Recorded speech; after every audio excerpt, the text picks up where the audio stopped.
Thank you. Yes, I quite agree. In our communications that we do in the ET Let's Talk community, we talk about co-creating a golden age on Earth, but I always emphasize that it's really up to human beings, as you were saying, to solve our own problems. If you were to use the metaphor of an adult looking at a child, if you did everything for your child as a parent, that's denying them their growth, their Yes. evolution. And Yeah. so I think the human species is certainly capable of solving its problems because, as you said, we created most of them. So yeah, virtually all of them. Yeah, but basically, and it's our responsibility to do that. And also, the victory is that we grow in compassion and love on the road to solving those, and that aids everybody, every life form when we spiritually evolve.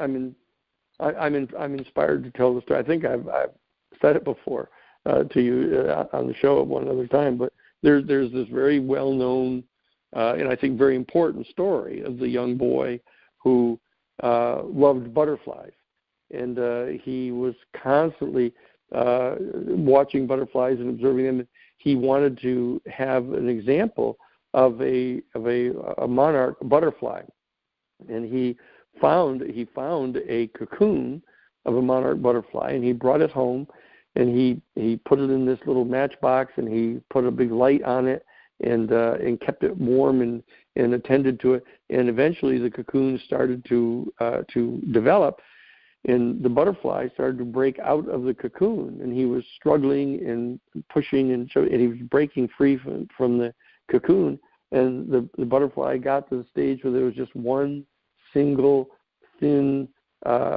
thread holding it back, and it was struggling and beating it, pushing its wings against that thread, and it was struggling, and the little boy just didn't want to wait anymore, and he waited, and he took out a little pair of scissors, and he snipped the little thin silken thread, and the butterfly came free, and it was an absolutely perfect monarch butterfly, except that it could never fly. It could never fly because it turns out that in its straining its muscles against that last silken thread, that is what would ultimately develop the muscle structure that it needed to fly.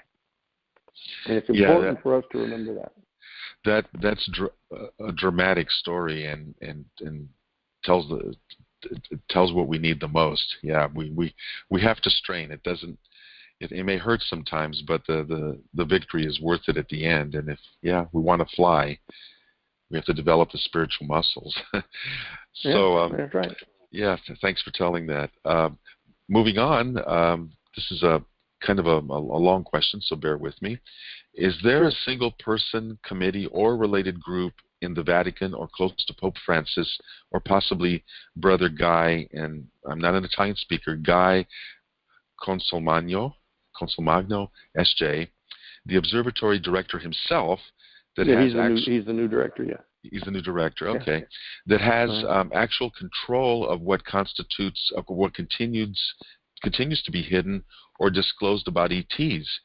Has your previous role with the USA National Jesuit Order and historic dealings with Harvard and Dr. John Mack continued to allow you access, contacts, or awareness of the Catholic Church's knowledge and dealings, i.e. actual encounters and historic events involving ETs and related issues? And so does the Vatican have a direct link and involvement with forthcoming and hopefully eventual full disclosure of such matters worldwide, including the USA? Are you really able to completely speak freely and totally honestly about what you know or don't know? Well, taking it piece by piece, yes, I am completely free to talk about anything I know at all, number one.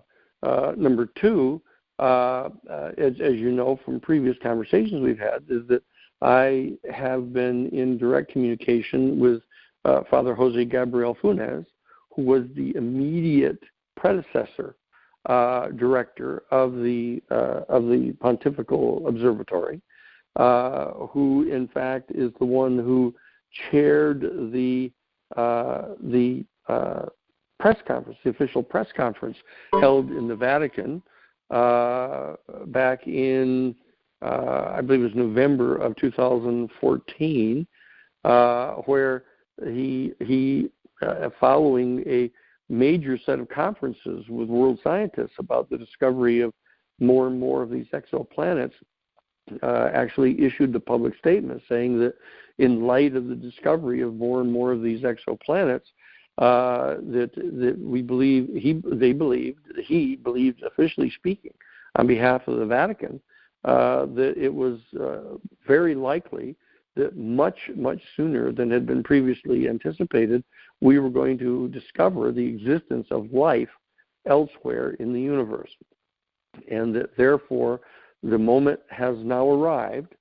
As of that date, back in November of 2014, the time has arrived to begin a very serious discussion of the philosophical and theological implications of the discovery of life elsewhere in the universe.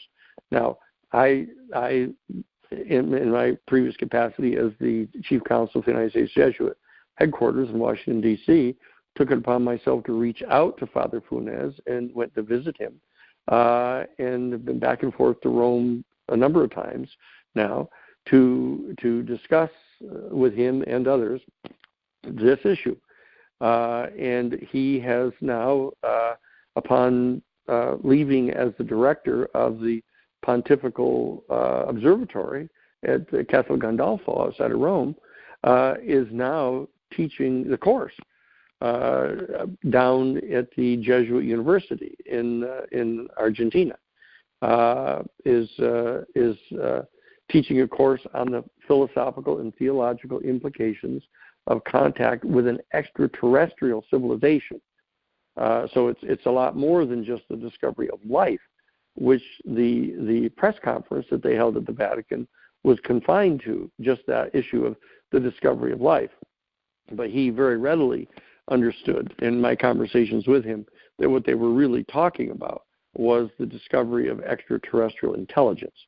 That is specifically a highly intelligent and highly technologically developed species that is potentially is similar to us and who is capable of communicating with us, either through the means that we establish to reach out to them or that they can establish to reach out to us. That is the, as we all know, that is the next milestone that exists for our human family, to actually encounter an extraterrestrial, highly intelligent, and highly technologically developed species such as ourselves. That's the grail that we're all talking about here. And so I know that very important moment has arrived already, when the Vatican was willing to sponsor an official press conference stating that the time had arrived to start preparing for this. They did not say that it had already been accomplished. They did not say that. And in their official press conference, all they were referring to is life itself. This is microbial life or other type of very limited life, such as you find at the bottom of the sea or something, in microbes. But as I've said before, I believe that the process, the unfolding process that is going on right now, is going to be to discover one of these major exoplanets after another that are all within the Goldilocks zone of their particular star, and we're going to be able to discover more and more of these that may contain life. We're going to discover that life does exist, at least in microbial form. There's a process of we're first discovering that water exists, then discovering that atmospheres exist, and then discovering that microbial life exists, and then very primitive aquatic life, and then terrestrial life that has come up onto the dry land, and then more and more sophisticated life forms that begin to mimic or duplicate better life as it evolved, human life evolved here on our planet. And that's the process, I believe, by means of which they're going to go through this. And this change in policy that seems to have evolved as of December 16th, this announcement by the New York Times and the authorization of the announcement by the United States Pentagon that they're actively engaged in examining this phenomenon of UFOs. All of these things are part of the drumbeat of, but I do believe that the technical mechanism by means of which this kind of revelation is going to be made to the human family is through the discovery of the exoplanets and the discovery of ever complexification of life on these exoplanets, which of course may include, could conceivably include moons of our own planets within our own solar system. There's speculation about the potential microbiotic life living on some of the moons beneath some of the seas, frozen seas, on some of the moons of Jupiter and I believe Saturn.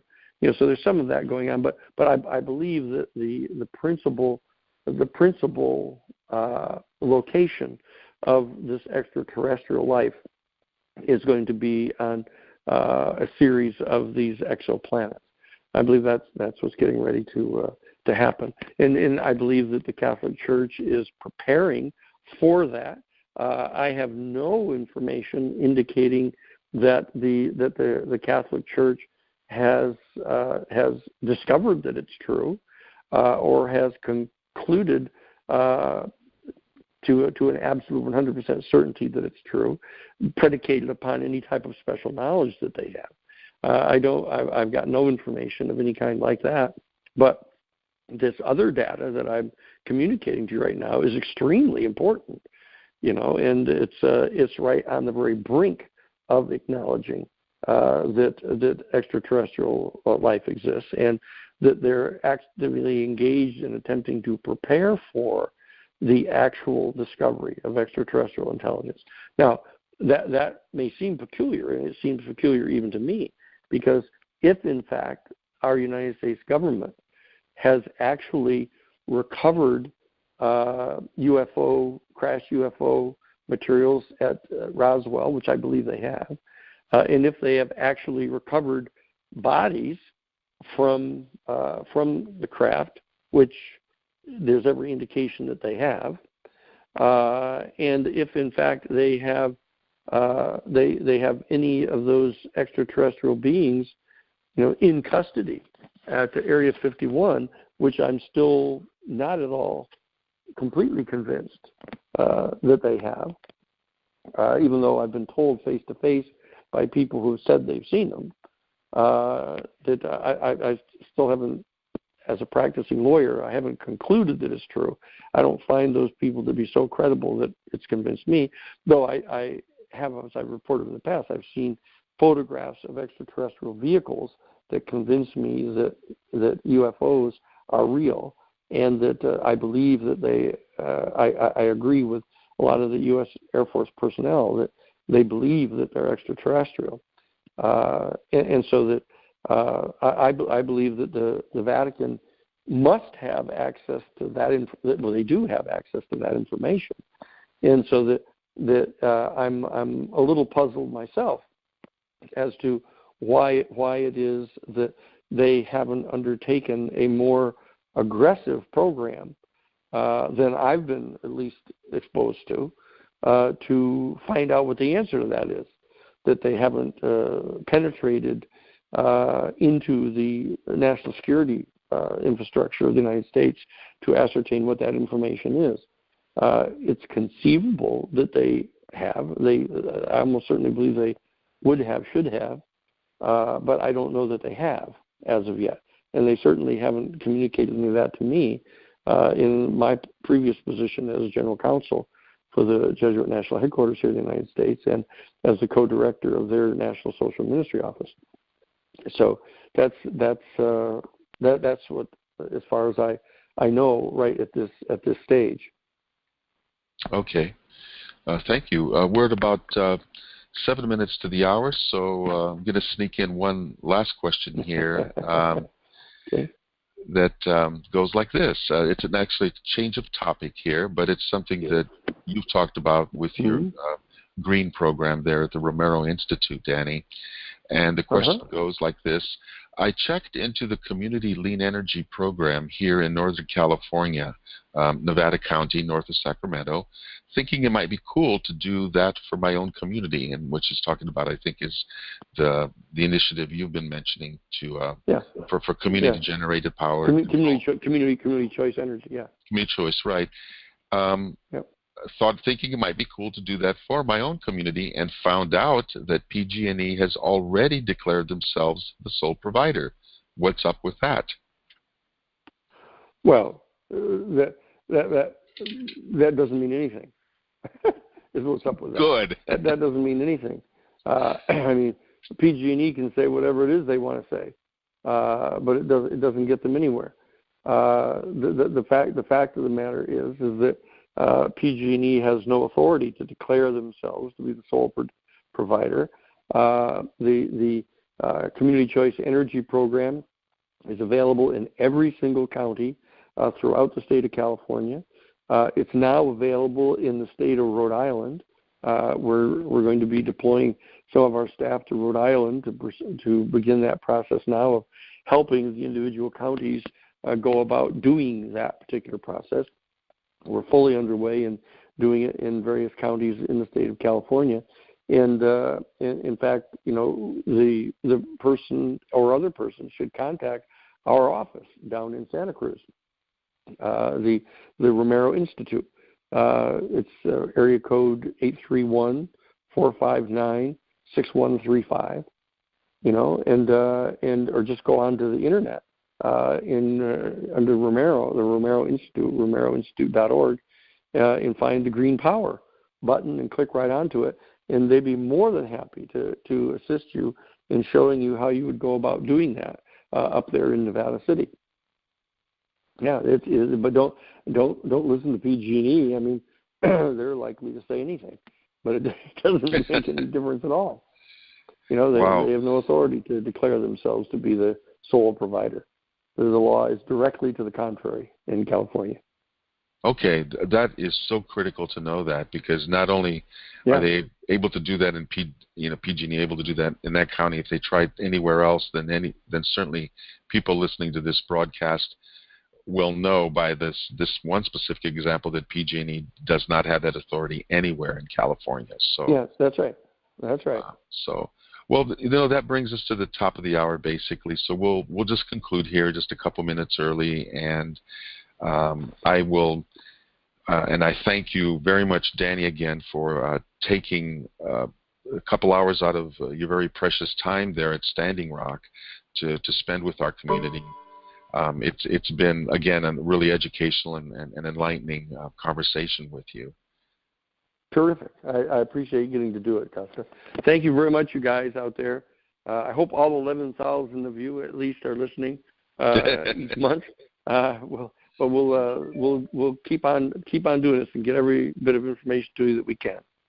And we really appreciate it. And to that point, everybody, as we sign off, please do share this webinar when we do archive it, and you'll get the announcement on our email list. Let people know about etletstalk.com and the free membership. We're doing the People's Disclosure Movement, becoming our own authorities about disclosure by making our own ET contact. And so you're all welcome to join us in this community and in this endeavor. It's quite an exciting mission. etletstalk.com. And with that, I'm Costa Macris, signing off with another installment here of Saturday with Sheehan. Please join us next month, and thank you for having been with us present today. Goodbye, everybody. Be well. Goodbye, everybody. Thank you.